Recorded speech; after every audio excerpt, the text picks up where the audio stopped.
Hello सभी दोस्तों को नमस्कार, राम राम, सत श्री अकाल।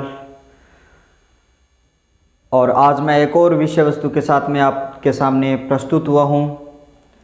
हिंदी की शिक्षण विधियों के अंतर्गत शिक्षण विधियों के संदर्भ में आज हम वापस बात करने वाले हैं। कल की क्लास हमारी थी सामाजिक की जो शिक्षण विधियाँ हैं, कैसी क्लास लगी आपको ज़रूर मुझे बताओगे। आज वापस मैं हिंदी की शिक्षण विधियों के अंतर्गत हमारी जो 10वीं क्लास रहने वाली है उसके बारे में मैं आपसे बात करने वाला हूँ। तो जिन साथियों के पास नोटिफिकेशन आ चुका है, शायद मेरे साथ आप जुड़ चुके होंगे। अपने और साथियों को साथ जोड़ने की कोशिश करिए, ज़्यादा से ज़्यादा इस लिंक को शेयर करें ताकि अन्य साथी, अन्य मित्र भी इस कक्षा का बेहतरीन ढंग से आनंद उठा सके। तो मैं आज जिस टॉपिक की बात करने वाला हूँ, हिंदी शिक्षण विधियों के अंतर्गत आज हम बात क्या करने वाले हैं, भाषा के जो कौशल होते हैं। तो हमारी हेडिंग क्या रहने वाली है, भाषाई कौशल। ठीक है, यानी आपको पता है हिंदी की शिक्षण विधियों के अंतर्गत अगर अपने बात करें तो ये जो भाषा कौशल का जो टॉपिक है, भाषाई जो कौशल है, किस किस तरीके से है हमारी भाषा में दक्षता हम प्राप्त करते हैं, भाषा में हम योग्यता प्राप्त करते हैं, स्टेप बाय स्टेप अपने क्या करते हैं, इसको पढ़ते हैं। पहली क्लास यानी पहला जो टॉपिक था हमारा वो भाषा जो शिक्षण है, भाषा में दक्षता का विकास हम पढ़ रहे थे। भाषा का जो विकास है वो धीरे धीरे किस तरीके से हो रहा था, उसकी हमने क्लासें 5 क्लास के दौरान हमने उसको पढ़ा।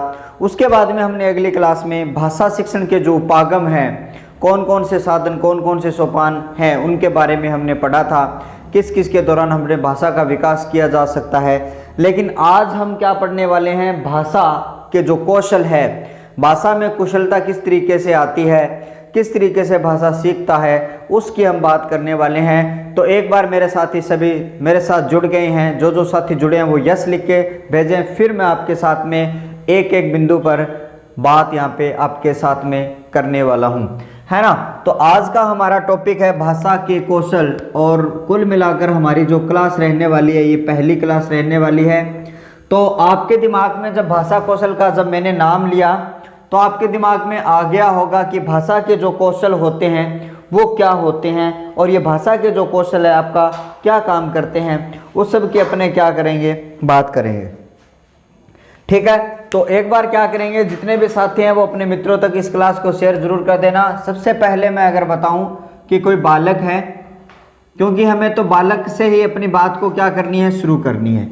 क्यों करनी है, क्योंकि आज का मनोविज्ञान, आज की जो साइकोलॉजी है वो ये कहती है कि हमारी जो शिक्षा है जी भाई साहब किस तरीके की है, बाल केंद्रित शिक्षा है। तो बच्चा अगर पढ़ने में रुचि ले रहा है तो भाई साहब पढ़ाना शुरू कर दीजिए। बच्चा ये कह रहा है सर जी आज तो अपनी रुचि नहीं है पढ़ने में, तो हमें नहीं पढ़ना है। तो हम बात करेंगे बालकों से, अपनी बात को शुरू करेंगे। बालक जो अर्थ ग्रहण करता है, जो अधिगम करता है, या तो क्या करता है, पुस्तक को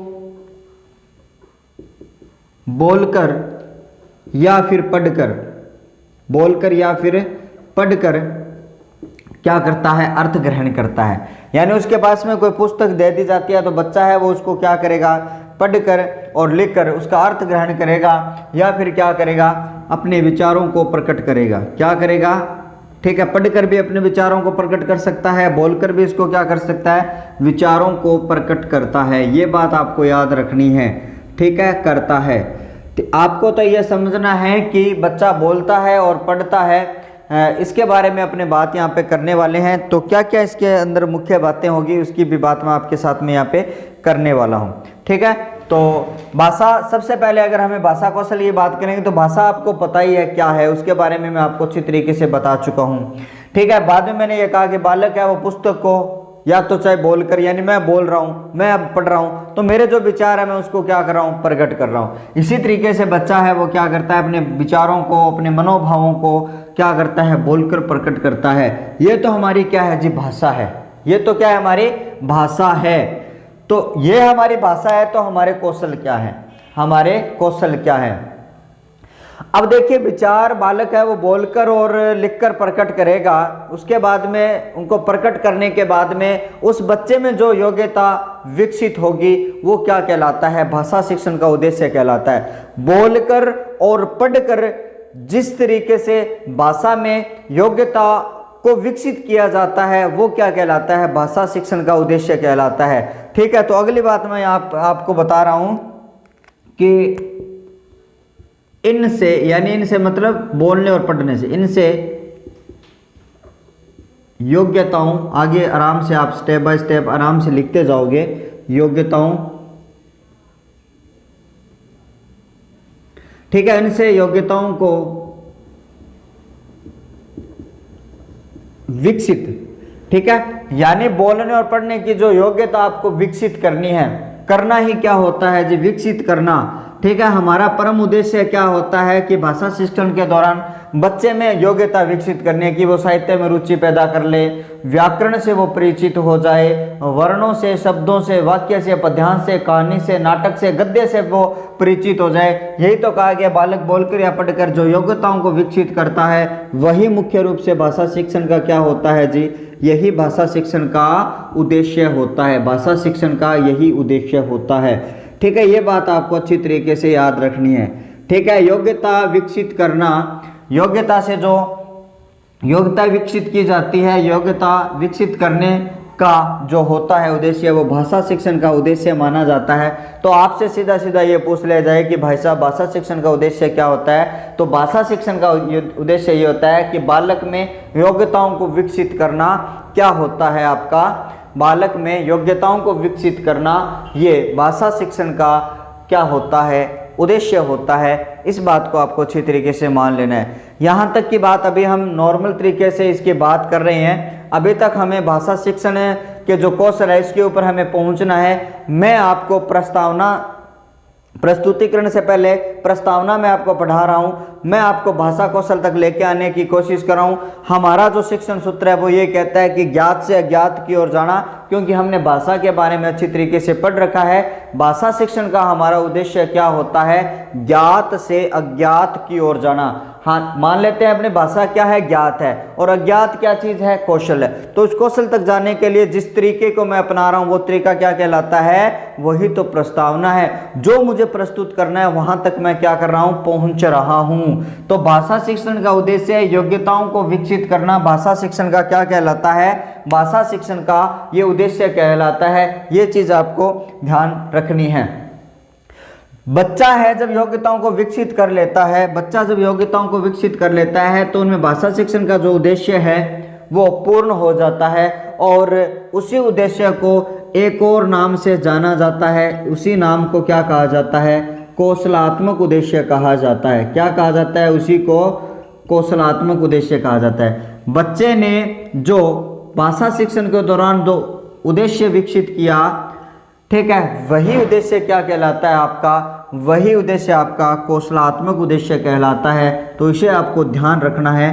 तो भाषा शिक्षण का उद्देश्य क्या कहलाता है, कौशलात्मक उद्देश्य आपका कहलाता है। और इन्हीं कौशलात्मक उद्देश्यों को क्या कहा जाता है, भाषाई कौशल कहा जाता है। इसी तरीके से आप स्टेप बाय यानी इसी कौशलात्मक उद्देश्य को क्या कहा जाता है, इसी कौशलात्मक उद्देश्य को भाषाई कौशल कहा जाता है। मैं आपको ये बता रहा था कि हमें तो केवल और केवल भाई साहब क्या करना है, भाषा के कौशलों तक पहुंचना है। मैंने आपको क्या बताया कि बालक कोई भी पुस्तक को पढ़ता है, उसको बोलता है, और बोलने और पढ़ने के माध्यम से अपने जो विचार व्यक्त करता है भाई साहब, वही तो भाषा कहलाती है। लेकिन इनमें पढ़ने में और बोलने में जो योग्यता विकसित करती है वो भाषा शिक्षण का उद्देश्य होता है, और भाषा शिक्षण के उद्देश्य को कौशलात्मक उद्देश्य कहा जाता है। और उन्हीं कौशलात्मक उद्देश्यों को हमारी भाषा में भाषाई कौशल के नाम से जाना जाता है। ये बात आप अच्छी तरीके से याद कर लोगे। तो अगर आपको ये पूछ लिया जाए कि भाई साहब आपने जो भाषाई कौशल बताया है उसका संबंध किससे होता है, तो अगली जो बात मैं आपको बता रहा हूं कि भाषाई कौशल का संबंध, ठीक है, अगली जो बात मैं आपको बता रहा हूं वो आप अच्छी तरीके से देख लोगे कि भाषाई कौशल का जो संबंध है वो आपको क्या बताना है, वो आपको अच्छी तरीके से बताना है जी। इसका संबंध किससे होता है, तो भाषा में जो दक्षता प्राप्त की जाती है, तो सीधा सीधा अगर ये दक्षता प्राप्त करना है तो तो ये बात छोटी सी बात है, लेकिन लास्ट ईयर यानी L1 2018 में ये बात छप चुकी है कि भाषाई कौशल का संबंध किससे होता है। तो भाषाई कौशल का संबंध है वो दक्षता प्राप्त करने से होता है। अब दक्ष आप किस में होना है, क्योंकि हम भाषा की शिक्षण विधियां पढ़ रहे हैं तो हमें भाषा में दक्ष बनना है। तो भाषा को दक्ष बनाने के लिए जो भाषाई कौशल का प्रयोग किया जाता है तो वही क्या होते हैं, आपका संबंध प्रकट करते हैं किसमें, दक्षता प्राप्त करने में। L1 2018 में ये क्वेश्चन आपका छप चुका है।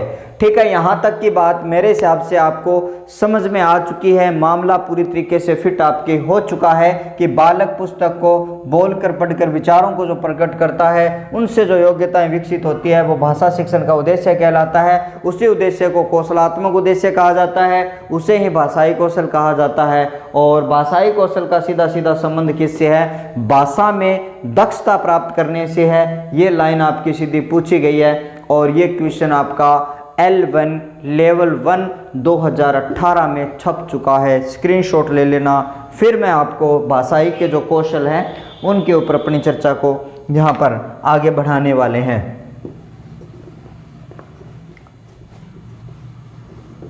तो आगे के संदर्भ में, अगर विषय वस्तु के संदर्भ में बात करी जाएगी कि आगे का क्या तथ्य रहता है, उसके संबंध में मैं आपको बताऊं। सीधी सीधी हम बात कर चुके हैं। जो आगे हम बात करें तो हमारा जो भाषा के कौशल हैं, अगली बात करें कि भाषा के कौशल। तो भाषा के कौशल की संख्या अगर आपसे पूछ ली जाए, कौशल की जब संख्या आपसे पूछ ली जाए तो भाई साहब कितनी होती है, 4 होती है। हमेशा ही आपको याद रखनी है, भाषा के जो कौशल होते हैं वो 4 कौशल होते हैं। बहुत बार सीधा का सीधा प्रश्न सी टेट की बात करूं, एच टेट है, आपकी आर टेट है या MP UP जितनी भी टेट के एग्ज़ाम होते हैं उन एग्ज़ाम में से सीधा सीधा भाषा के कौशल का क्रम पूछ लिया जाता है, भाषा के कौशल की संख्या पूछ ली जाती है। तो वहीं से हम उसी क्वेश्चन की खोपड़ी में यहाँ पे छेद करने वाले हैं कि भाषा के कौशल कौन कौन से होते हैं और कब इसका प्रयोग किया जाता है, इनका मनोवैज्ञानिक क्रम क्या है, इनका स्वाभाविक क्रम क्या है। तो भाई साहब एक छोटे से सूत्र से अपने क्या करते हैं, याद करते हैं। देखो जी, ये सूत्र क्या है आपका, ठीक है, भाषा के जो कौशल का जो सूत्र है, सॉरी यहाँ पे मात्रा छोटी ही लगेगी, थोड़ा सा कंफ्यूजिंग है। ठीक है, सुबोपली, आपको याद क्या करना है, सुबोपली। हिंदी में अगर बात करी जाएगी तो भाषा के कौशलों का जो क्रम है वो यही है, आपको सुबोपली याद रखना है। लो जी, सुबोपली का मतलब क्या है, सुनना है। ठीक है, उसके बाद में अगर हम बात करें तो बो से आपका क्या आता है, बोलना आता है। हाँ जी, उसके बाद में क्या करते हैं, पढ़ना सीखते हैं। उसके बाद में क्या किया जाता है, लिखा जाता है, लिखना है। तो भाषा का यह क्रम जो दिखाई दे रहा है, भाषा के जो 4 कौशल है, सुनना है, बोलना है, पढ़ना है और लिखना है, ऐसा कैसा आप याद कर लेना। ये हिंदी के संदर्भ में है। ठीक है, संस्कृत के संदर्भ में अगर ट्रिक की बात करी जाएगी तो स्वरप्ले क्या हो जाएगी, आपकी स्वरप्ले हो जाएगी। देखिए, ये अपने निकनेम लिख रहे हैं। स से क्या हो जाता है आपका श्रवण, मतलब सुनना। उसके बाद में वह से मतलब वदन, वदन मतलब बोलना होता है। वदन शरीर का पर्यायवाची नहीं है यहाँ पे। और यहाँ से क्या हो जाएगा, पढ़ना या पठन हो जाएगा और इसका वाचन भी नाम तो आता है। उसके बाद में यहाँ पे क्या हो जाता है भाई साहब, यहाँ पे हो जाता है आपका लेखन। तो संस्कृत के आधार पर अगर हम बात करेंगे तो स्वप्ले, स्वर्ण, वदन, पठन, लेखन, यही आपका क्या हो, यही आपका सीधा सीधा यहाँ पे मनोवैज्ञानिक क्रम होता है। चलो अभी बात कर लेते हैं अंग्रेजी में, इसको LSRW के नाम से जाना जाता है। तो यहाँ से बात करें, L क्या है आपका, लिसन है आपका, या लिसनिंग अपने इसको कह सकते हैं। इसको क्या कह सकते हैं, लिसनिंग कह सकते हैं। और दूसरे की अगर बात करें तो आपका क्या हो जाएगा, स्पीकिंग आपका यहाँ पे हो जाएगा, बोलना जिसका अर्थ होता है। इसके बाद में पढ़ने की बात करेंगे तो पढ़ना किससे संबंधित होता है, रीडिंग से संबंधित आपका पढ़ना होता है। और लेखन का मतलब होता है जी राइटिंग। ठीक है, ठीक है, अंग्रेजी मेरी ठीक नहीं है थोड़ी सी, अगर आप स्पेलिंग अच्छी तरीके से मिलान कर लेना। लेकिन हमें तो कॉन्सेप्ट, तथ्य को समझना है कि अब आपको मैंने यहाँ पे बताया कि हिंदी में क्या होता है आपका, ये जो नाम आपको दिखाई दे रहे हैं किस हिसाब से आपको दिखाई दे रहे हैं, हिंदी में ये होता है, ये आपका संस्कृत में होता है। संस्कृत विषय की आप तैयारी करें तो उसमें ये क्रम रहता है। आप अंग्रेजी से तैयारी कर रहे हो तो इसमें कौन सा क्रम होता है, LSRW होता है। सबसे पहला क्वेश्चन जो बनता है भाषा कौशल में, सबसे पहला और मोस्ट इम्पोर्टेंट छपने वाला क्वेश्चन यही बनता है कि भाषा के जो कौशल होते हैं उनका क्रम कौन सा होता है। मनोवैज्ञानिक क्रम सुनना, बोलना, पढ़ना, लिखना, श्रवण, बदन, पठन, लेखन, लिसनिंग, स्पीकिंग, रीडिंग और राइटिंग। अच्छी तरीके से समझ लेना, यहाँ से क्वेश्चन छपता है तो छपता है, यहाँ से बहुत बार छपता है। लास्ट अचटेट में छपा हुआ है, सीटेट में तो अनेकों बार छपा हुआ है। पुराने पेपर यहाँ से देख लेना। तो क्वेश्चन क्या बनता है, यहाँ से क्वेश्चन आपका यही बनता है कि भाषा का मनोवैज्ञानिक या फिर अपने क्या कह सकते हैं स्वाभाविक क्रम क्या होगा, स्वाभाविक क्रम क्या होगा।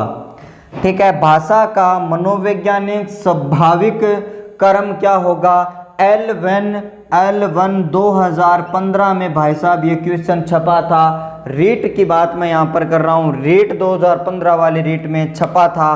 तो आपका जो ये क्रम है वो यही रहेगा। तो आप क्या कहोगे, जिसका क्रम होता है सुबोपली। ठीक है, सुबोपली आपका ये मनोवैज्ञानिक क्रम होता है, स्वाभाविक क्रम होता है। लेकिन भाई साहब अधिकतर जो मनोवैज्ञानिक थे ना वो तो इसी क्रम को मानते थे।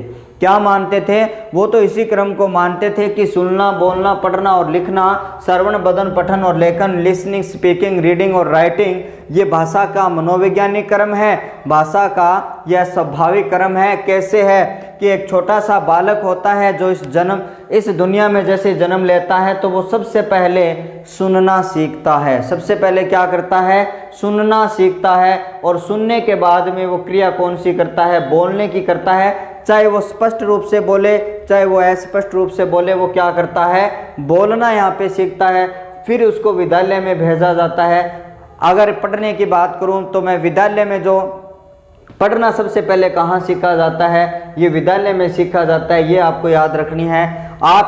आपसे ये पूछ लिया जाए निम्नलिखित में से बालक है वो विद्यालय में सबसे पहले क्या सीखता है, तो भाई साहब जाके वहाँ पे पढ़ना सीखता है। क्योंकि सुनना और बोलना तो वो अपने घर में सीख जाता है, अपने परिवार में भी उसकी क्या कर देता है, शुरुआत कर देता है। तो यही मैं आपको बता रहा हूँ, थोड़ा सा ध्यान रखोगे।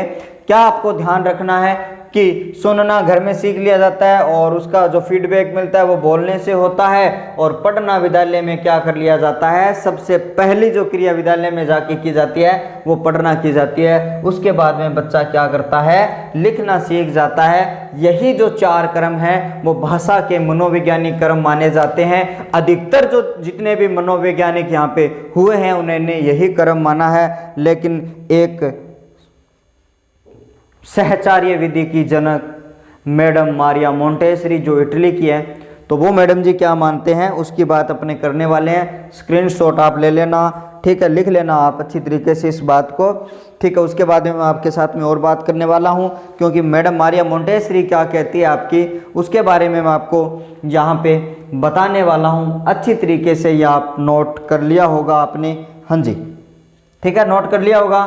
स्क्रीनशॉट ले लेना अच्छी तरीके से, ठीक है। अच्छा दिख रहा होगा, हाँ बिल्कुल साफ दिखाई दे रहा होगा आपको। यहाँ पे कोई दिक्कत आज यहाँ होने वाली है नहीं। और कल हमारी जो सामाजिक की शिक्षण विधियाँ थी, ठीक है, अच्छी तरीके से मैंने उनको बढ़ाया था। कैसी लगी आपको ज़रूर बताना। एक बार यहाँ पे इस कक्षा में बने हुए हो तो बोलो खेत्रपाल जी महाराज की जय हो, खेत्रपाल जी महाराज की जय बोल दिया करो भाई, क्योंकि बाबा जी अपने क्या देंगे, प्रसाद हमें देंगे और नौकरी हमें क्या है, मिल जाएगी। पढ़ेंगे तभी नौकरी मिलेगी, ठीक है, सीधे प्रसाद से नौकरी नहीं मिलेगी। लेकिन खेत्रपाल जी का आशीर्वाद है पूरे रावतसरवासियों के ऊपर है, सभी क्षेत्रवासियों के ऊपर यहाँ पे बना हुआ है।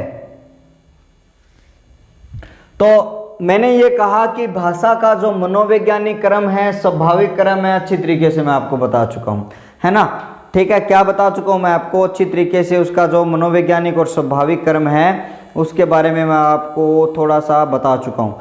अब मैं आपको जो बताने वाला हूं वो आप अच्छी तरीके से सुन लोगे। क्या बताने जा रहा हूं, मैंने यहाँ पर कहा कि मैडम मोंटेसरी है, मैडम मोंटेसरी, मारिया मोंटेसरी। और मोंटेसरी की अगर बात करी जाएगी तो ये जो महोदया थी वो कौन थी, ये इटली की थी। इटली की ये मनोवैज्ञानिका होती है और ये साहचर्य विधि की जनक मानी जाती है। क्या मानी जाती है, ये साहचर्य विधि की प्रतिपादक या जनक माने जाते हैं ये। तो आपको यहाँ पर याद रखना है बस। ये तो इसके साथ वाली बात मैं आपको बता रहा हूँ, इटली की ये रहने वाली थी। लेकिन ये क्या कहती है कि भाई साहब आप सारे बोल रहे हो झूठ। क्या बोल रहे हो आप, तो सारे के सारे झूठ बोल रहे हो कि भाषा के जो कौशल का जो कर्म होता है ना, ये नहीं होता। तो क्या होता है भाई, मैडम जी थे बता दो सच सच है। तो हाँ, मैडम ने फिर क्या कहा, तो ये लीजिए हमारा जो भाषा के जो मनोवैज्ञानिक कर्म है, मेरे हिसाब से मनोवैज्ञानिक कर्म क्या होगा, तो सुन लो जी, सुनना हो जाएगा, फिर बोलना हो जाएगा। इन दो को तो वो नहीं छेड़ती है। कहते हैं जब बालक है वो सबसे पहले सुनना सीखता है, फिर उसके बाद में चाहे वो शाब्दिक अभिव्यक्ति करे, चाहे अशाब्दिक अभिव्यक्ति करे, चाहे स्पष्ट बोले चाहे अस्पष्ट बोले, बच्चा बोलना सीखता है। उसके बाद में बच्चा क्या करता है, लिखना सीखता है। और उसके बाद में बच्चा क्या करता है, पढ़ना सीखता है। तो इसी क्रम को वो क्या कर देती है, बदल देती है। पहले वाले मनोविज्ञान तो ये कह रहे हैं कि पढ़ते हैं फिर अपने लिखते हैं, लेकिन ये उल्टा पुल्टा कर देती है। तो सिर्फ आपको यही बात समझनी है, मारिया मैडम मोंटेसरी है वो क्या कहती है कि सुनना, बोलना, पढ़ना, लिखना, इसी का ये कर्म होगा। तो अंग्रेजी में या हिंदी में इसके कर्म की बात करी जाएगी, सॉरी हिंदी तो हो गया, अंग्रेजी में अगर बात करी जाएगी तो लिसनिंग हो जाएगा, बोलने से क्या हो जाएगा आपका, स्पीकिंग हो जाएगा, लिखना यानी रीडिंग से अब राइटिंग पहले आ जाएगी, रीडिंग से राइटिंग पहले आ जाती है। और ये क्या कहती है कि रीडिंग है वो लास्ट में जाती है। पहले बच्चा क्या करता है, विद्यालय में जाते लिखना सीख जाता है।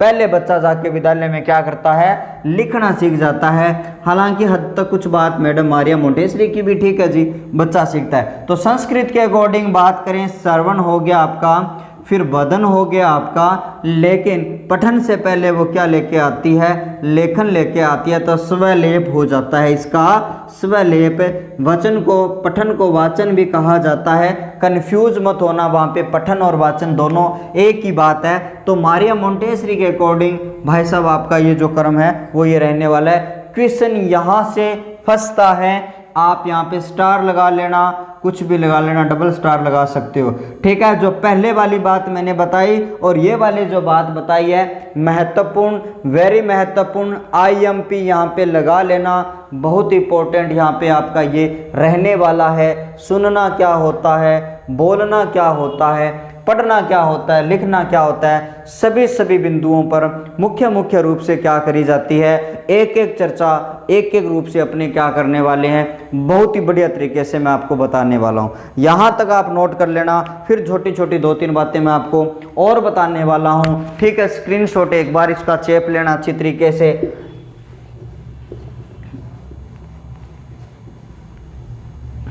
आगे के संदर्भ में बात करेंगे, छोटी छोटी बातें मैं आपको बता के हमारा जो पहला कौशल है श्रवण कौशल, श्रवण कौशल के ऊपर अपने पूरी की पूरी चर्चा यहाँ पे करने वाले हैं। लगभग 40 से 45 मिनट की इस क्लास के दौरान अपने बात करने वाले हैं। तो आगे बात करें कि भाई साहब भाषा के जो रूप होता है, ये क्वेश्चन है ना बहुत लोगों को क्या करता है, कंफ्यूज करता है। तो इस क्वेश्चन के लिए मैं 5 स्टार लगा रहा हूँ। कितने स्टार लगा रहा हूँ, 5 स्टार। क्यों लगा रहा हूँ, क्योंकि बहुत बार ये क्वेश्चन पूछा गया है, मैंने भी बहुत बार पूछ लिया। तो भाई साहब क्या हुआ, उत्तर तो गलत ही आया। क्या आया, उनकी तो भैंस कहाँ चली गई, पानी में चली गई, ठीक है। तो आपकी भैंस पानी में न चली जाए, इस कारण से आपको क्या करना है, 5 स्टार लगा लेना इस क्वेश्चन के ऊपर। लो जी, इस क्वेश्चन में है क्या, 5 स्टार तो सर आपने लगा दिए, लेकिन है क्या, तो है ये भाषा के रूप। क्या है, भाषा के जो रूप है। ऑफलाइन क्लास में मैं बहुत बार आपको बता चुका हूँ कि भाषा के जो रूप होते हैं वो कितने होते हैं। रेखा चित्र बना लेना इस तरीके से, भाषा के रूप के बारे में अगर अपने बात करें तो आपके जो रूप होते हैं वो कौन से होते हैं। ठीक है जी, बना लिया जी गुरुजी, थे बता दियो तो मैं क्यों को नहीं बना सया। हाँ जी बिल्कुल आपको बनाना पड़ेगा। ये एक छोटा सा रेखा चित्र बना रहा हूँ और ये रूप किस आधार पे है, व्यवहार के आधार पे है। ठीक है, व्यवहार के आधार पे है। मैं आपको भाषा के रूप बता रहा हूँ, व्यवहार के आधार पर ये रूप आपको बता रहा हूँ मैं। ये प्रकार आप मत समझ लेना, ये प्रकार आप मत समझ लेना कि भाषा के जो रूप है वो व्यवहार के आधार पर क्या होता है। पहला तो आपका आता है भाई साहब, सबसे पहले अगर मैं बात करूंगा तो मौखिक रूप आता है। कौन सा रूप आता है, मौखिक रूप आता है, जिसको दूसरे शब्दों में मैं क्या कह सकता हूँ, उच्चारित रूप यहाँ पे कह सकता हूँ। तो ये बात आपको यहाँ से फिक्स कर लेनी है। तो दूसरे रूप अगर पहले हम मौखिक करेंगे तो फिर अपने क्या करेंगे, ठीक है, लिखित रूप कर देंगे। लिखित रूप यहाँ पे हम क्या कर देंगे। भाषा के दो रूप होते हैं, व्यवहार के आधार पर दो रूप होते हैं। पहला मौखिक होता है तो दूसरा आपका लिखित रूप होता है। इस बात को आपको अच्छी तरीके से समझ लेना है। देखिए इस बात को आप क्या करोगे, अच्छी तरीके से समझ लोगे। यहाँ से मैंने इस क्वेश्चन के ऊपर क्या लगा दिए हैं, 5 स्टार वाला है। और 5 स्टार वाले तो आपने फ्रिज बोतले वाला के घरों में ना प्रयोग में किया है, तो मतलब वो अच्छा वाला है। तो यहाँ पे देखिए मौखिक, जो मौखिक रूप है उसको क्या कहा जाता है, ये होता है आपका प्राथमिक रूप होता है। ठीक है, भाषा का प्राथमिक रूप क्या होता है। क्वेश्चन ऐसे बन जाए भाई साहब की भाषा का प्राथमिक रूप कौन सा होता है, तो आपको बताना है जी भाषा का जो प्राथमिक रूप होता है ना वो मौखिक होता है। क्या होता है, मौखिक होता है। यहाँ पर तो सांकेतिक का कोई नाम ही नहीं है, क्योंकि ऑफलाइन स्टूडेंट्स से मैंने ये क्वेश्चन जब पूछा तो उन्होंने कहा जी संकेत हो गया। तो भाषा का व्यवहार जब करते हैं तो संकेत है ही नहीं आपके पास में। सबसे पहले मौखिक है, उसके बाद में आपका लिखित है। भाषा के प्रकार 3 होते हैं, पहला मौखिक, दूसरा लिखित, तीसरा सांकेतिक। ठीक है, कि बच्चा गुरुजी पहले अपने संकेतों से सीखता है, ये सीखता है, वो सीखता है, उनके जवाब आते हैं यहाँ पे। मैं तो ये कह रहा हूँ भाषा का रूप है, बच्चे के लिए नहीं कह रहा हूँ, आपके लिए कह रहा हूँ, मेरे लिए कह रहा हूँ, उसके लिए कह रहा हूँ, उनके लिए कह रहा हूँ कि भाषा का जो रूप होता है वो 2 होता है, मौखिक होता है, उच्चारित होता है, लिखित होता है, जिसको हम प्राथमिक कहते हैं यहाँ पे। और उसके बाद में अगर इसको कहेंगे तो अपने इसका जो रूप हो जाएगा वो क्या हो जाएगा, द्वितीयक रूप यहाँ पे हो जाता है। तो आपसे पूछ ले कि भाषा का प्राथमिक रूप कौन सा है, तो मौखिक है। और भाषा का जो द्वितीयक रूप है वो कौन सा है, आपका द्वितीयक रूप है, आपका लिखित। इसको एक नाम और से भी जाना जाता है, इसको अपने विकसित रूप के नाम से क्या करते हैं, इसको विकसित रूप से जानते हैं। मैंने इस क्वेश्चन पर 5 स्टार लगाया है, मैंने कोई व्याख्या नहीं की है, सिर्फ और रेखा चित्र के माध्यम से आपको समझाने की कोशिश की है। बड़ा ही अच्छा, शानदार, इंपॉर्टेंट, महत्वपूर्ण क्वेश्चन आपकी भाषा शिक्षण वीडियो के रूप में। इसको अच्छी तरीके से आप नोट कर लेना, समझ लेना कि मौखिक रूप, उच्चारित रूप, प्राथमिक रूप क्या है, लिखित रूप, द्वितीयक रूप है, और विकसित रूप क्या है। मेरे हिसाब से आपके समझ में आ गया होगा। नोट कर लो फटाफट, है ना, फिर आगे मैं चलता हूँ।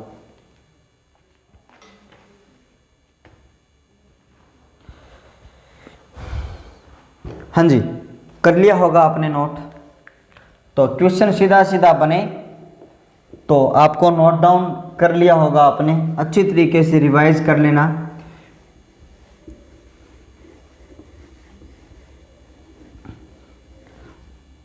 अगर आप लोकल से हो, राजस्थान के रावतसर के आसपास के क्षेत्र से हो, तो रेट का जो पूरा बैच है, पूरा जो सिलेबस है वो कंटिन्यू हो रहा है, कंटिन्यू चल रहा है। और आप भी अगर ऑफलाइन कोचिंग लेना चाहते हैं तो अपने ऑफिशियल यूट्यूब चैनल पर आप पूरी डिटेल से संपर्क करके आपको बताया जा सकता है। रावतसर में समराथल कोचिंग के नाम से कोचिंग चलती है, वहाँ पर रीट का बैच चल रहा है, जिस पे मैं अपनी सेवाएं वहाँ पर दे रहा हूँ। तो आगे के संदर्भ में अगर बात करें कि आगे की जो हमारी विषय वस्तु है, अभी हमने भाषा के रूप के बारे में बात की है। अब मैं भाई साहब आपको बताता हूँ, सबसे पहले जो भाषा के पक्ष होते हैं, भाषा के जो पक्ष हैं, अब भाषा के पक्ष की बात अगर मैं करूं तो ये भाषा के पक्ष क्या है, क्या है भाषा के पक्ष? हमारे जो 4 कौशल थे, भाषा के पक्ष से पहले मैं एक बार 4 कौशलों को दोबारा से लिख रहा हूं। सुनना, इसके बाद में बोलना, ठीक है, और उसके बाद में लिखना, और इसके बाद में क्या है, पढ़ना है। क्या है? चलो मोंटेसरी के हिसाब से नहीं करेंगे, अपने जो मनोवैज्ञानिक क्रम है उस हिसाब से मैं क्या करता हूँ, लिखता हूँ। ठीक है, यही क्रम आपको याद रखना है, इसी क्रम के आधार पर अपने करेंगे। केवल मारिया मोंटेसरी की बात आए तो आपको सीधा सीधा वहाँ पे याद रखना है। अब ये जो आपको 4 क्रम दिखाई दे रहे हैं, सुनना है, बोलना है, पढ़ना है, लिखना है, इन्हीं 4 कौशलों को भाषा के पक्षों में उसको डिवाइड करेंगे। और अगली हेडिंग आप ये डालोगे कि भाषा के पक्ष, क्या कि भाषा के जो पक्ष होते हैं उस पक्ष की अगर बात हम करेंगे तो अगर भाषा के पक्षों की अगर मैं बात करूं आपके सामने तो मुख्य रूप से आपके कितने पक्ष होते हैं? मुख्य रूप से आपके 2 पक्ष यहाँ पे माने जाते हैं। एक रेखा चित्र के माध्यम से मैं आपको फिर से 2 पक्ष बता रहा हूँ। पहला जो पक्ष होता है वो ग्रहण पक्ष होता है, यानी इन्हीं 4 कौशलों में कुछ ऐसे है आपका कौशल होते हैं जिसको ग्रहण करते हैं, और दूसरा जो प्रकार होता है जिसको हम क्या करते हैं, अभिव्यक्त करते हैं। तो एक तो हो गया आपका ग्रहण कौशल और दूसरा हो गया आपका अभिव्यक्ति कौशल। तो अच्छी तरीके से मैंने आपको बता दिया है।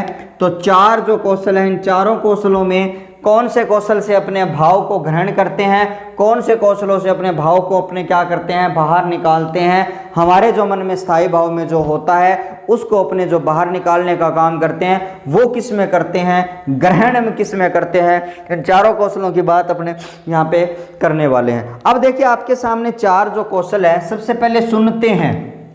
मैं अब बोल रहा हूँ, अब मैं जो बोल रहा हूं आप क्या कर रहे हो, उसको सुन रहे हो, अर्थात क्या कर रहे हो, ग्रहण कर रहे हो।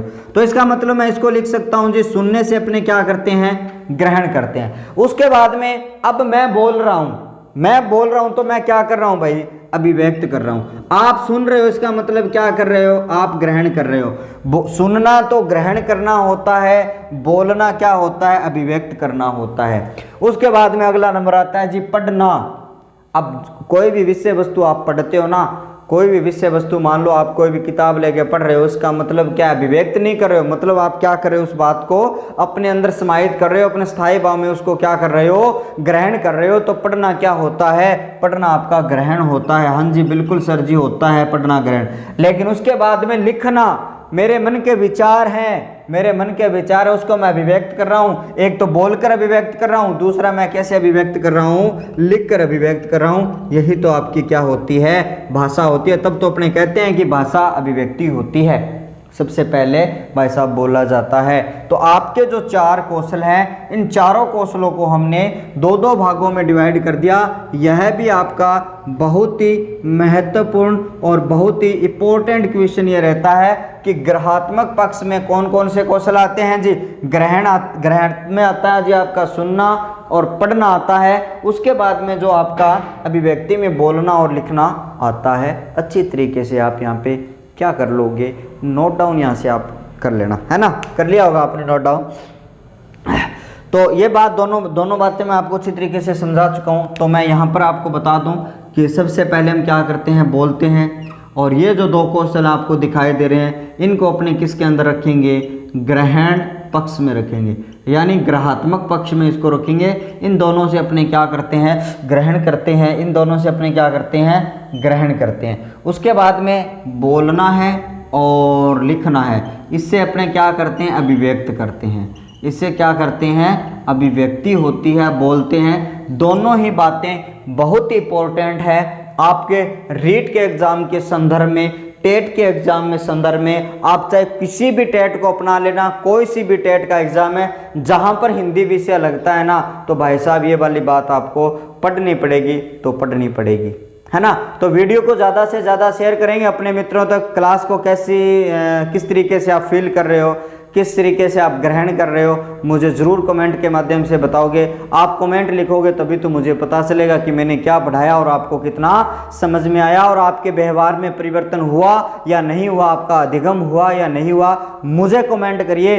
कमेंट करने के बाद में मैं समझ पाऊंगा भी आपने कितना पढ़ा है। बिल्कुल आगे चलते हैं। अब ये थी मुख्य बातें। अब एक छोटी सी बात मैं आपको और बता देता हूं कि आपके ये जो 4 कौशल हैं, चारों कौशलों को मैं इस तरीके से लिख देता हूं। इस साइड में मैं लिख रहा हूं कौशल। अगर हमारा कौशल है, अगर पूरे कौशल के लिए मैं कोई 100% की वस्तु लेता हूं, मतलब आपकी भाषा 100% है, उसको कौशल में डिवाइड करना है आपको। यानी हमारे जो कौशल है उसको भाषा को 100% में डिवाइड करना है। सबसे पहले आ गया भाई साहब कौन सा? सुनना। दूसरा कौन सा आ गया आपका? बोलना। ठीक है, दिख रहा होगा आपको। दूसरा आ गया आपका बोलना। और तीसरे की बात करूंगा, क्या आ गया जी आपका? पढ़ना आ गया। क्या आ गया? पढ़ना। और चौथे की अगर बात करी जाएगी तो वो क्या आ जाता है आपका? लिखना आ जाता है। अब आपने भाषा को 100% से ग्रहण किया, भाषा को आप 100% के रूप में क्या करते हो? ग्रहण करते हो। तो आप इन 100 में से सुनना को कितना % देते हो? तो भाई साहब ये बता देना कि हम सुनने का जो काम करते हैं, पूरे दिन की बात करूं तो मतलब हमने कोई 100 वस्तुएं चुनी हैं तो उसमें 45% अपने सुनने में लगाते हैं। कोई 100 वस्तु है, पूरी की पूरी भाषा का जब विकास अपने करते हैं, भाषा को जब हम जानते हैं तो हम 45% क्या करते हैं? इसमें 45% सुनते हैं और 30% क्या किया जाता है? बोला जाता है।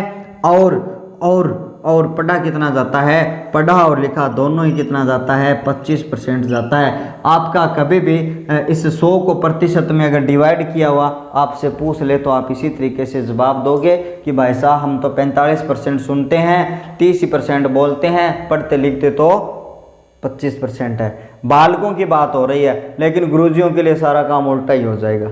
बोलने का काम गुरुजियों का ज़्यादा है, लिखने का काम गुरुजियों के ज़्यादा है। ठीक है, हाँ जी। सुनने का काम हो सकता है कम है, लेकिन फिर भी हम क्या करते हैं? सुनते तो हैं। हमारी जो सर्वेंद्रियां वो ठीक होनी चाहिए। ये 2-4 बातें थी। अभी तक हमने कौशल की पृष्ठभूमि के बारे में बात की है। क्या क्या आपके कौशल होते हैं उनके बारे में मैंने आपको बताया अच्छी तरीके से, है ना। तो इसके बाद में हम बात और करने वाले हैं। हमारा जो पहला कौशल है उसके संदर्भ में कुछ बातें, लगभग अपने टाइम हो चुका है 37 मिनट टाइम अपने कवर कर लिया है और 37 मिनट हमने कवर कर लिया तो लगभग 10 से 12 मिनट अपने और चर्चा करते हैं और लगभग हमारी क्लास को 50 मिनट तक लेके जाने की यहाँ पे क्या करते हैं? कोशिश करते हैं। तो यहाँ तक आपने नोट कर लिया होगा। अब मैं आपको बताने वाला हूँ कि हमारा जो श्रवण कौशल है उसके बारे में अपने बात करेंगे।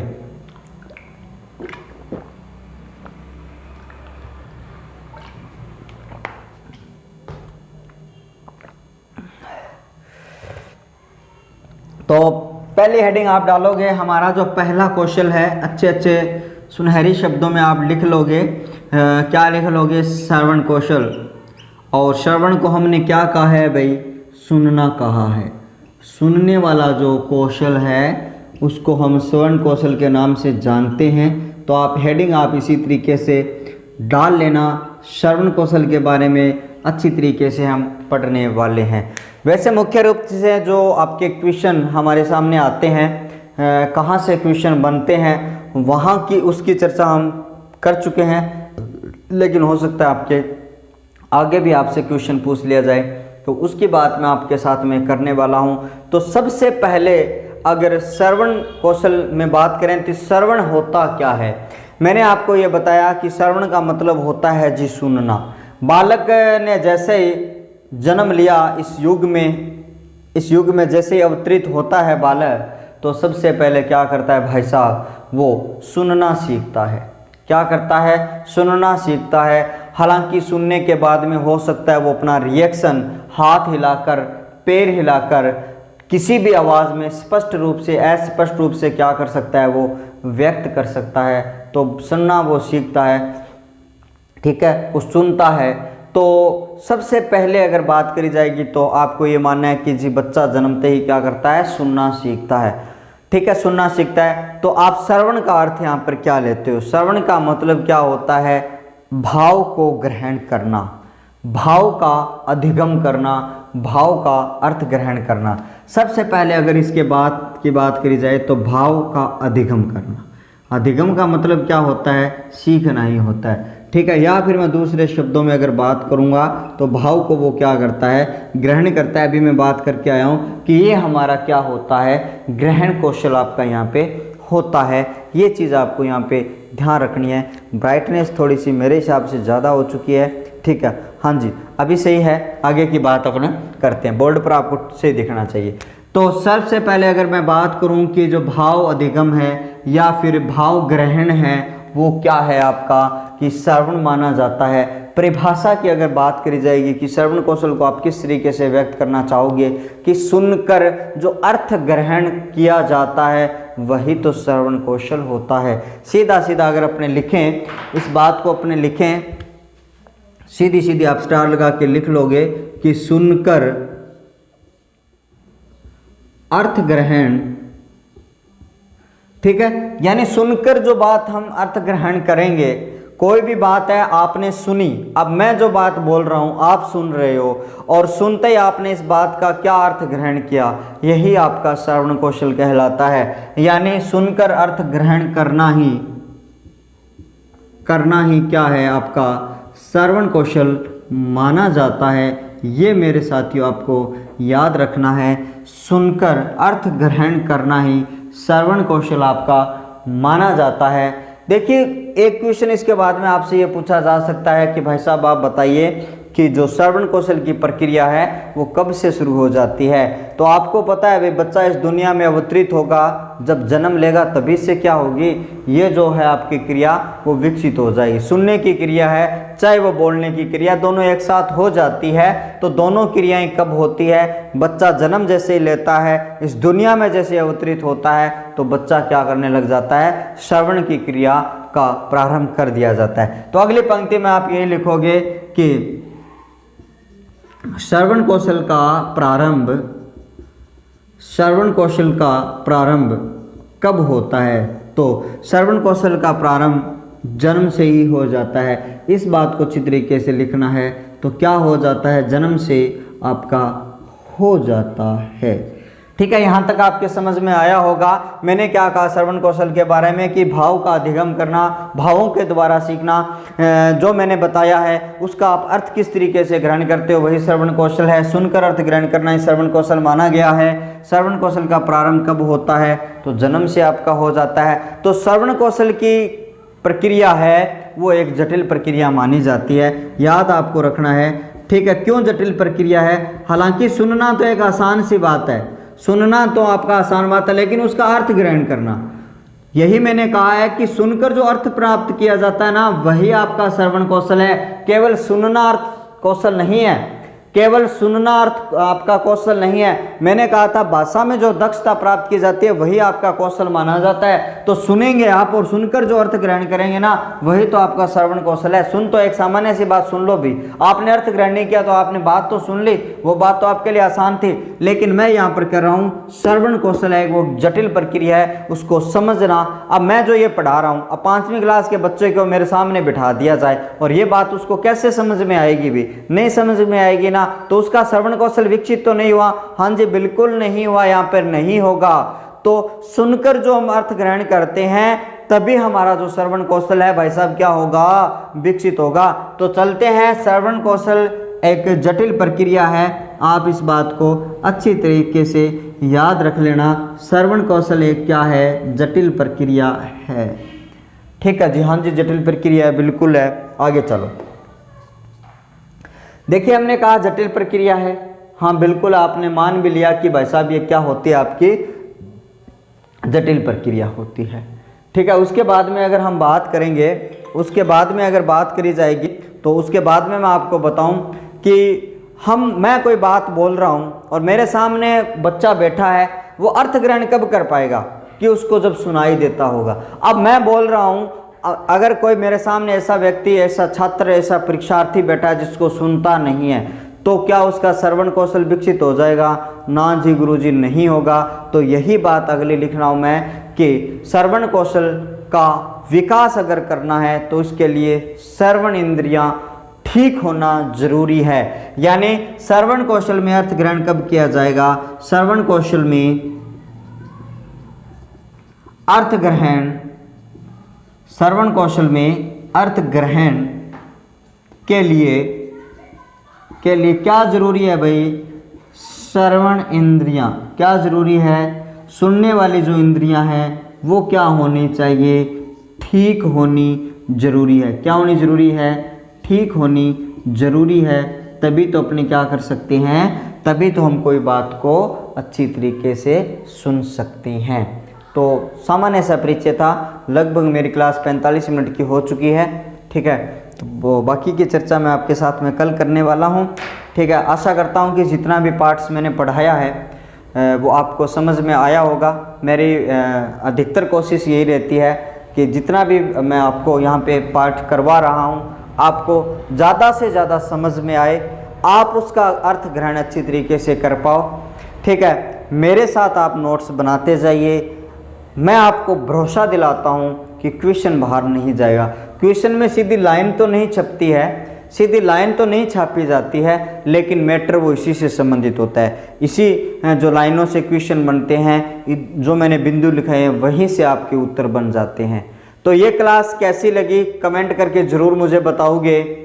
और भी इससे भी आपको बढ़िया वाली चाहिए तो कोशिश करूँगा अभी। हालांकि मैं तो यहाँ पे बढ़िया से बढ़िया पढ़ा रहा हूँ, आपके लिए मेहनत कर रहा हूँ। 5-6 किताबों से मैंने सार इकट्ठा कर करके जो मुख्य बात मुझे लगी वो मैं आप तक भेजने की कोशिश यहाँ पे कर रहा हूँ। लगभग मैं 20 क्लासों में आपकी पूरी शिक्षण विधियाँ यहाँ पे करवाने वाला हूँ। आज 10वीं क्लास है, यानी आने वाली 10 कक्षाओं में हम क्या कर देंगे, शिक्षण विधियों की कोशिश करेंगे कि हम पूरी कर देंगे।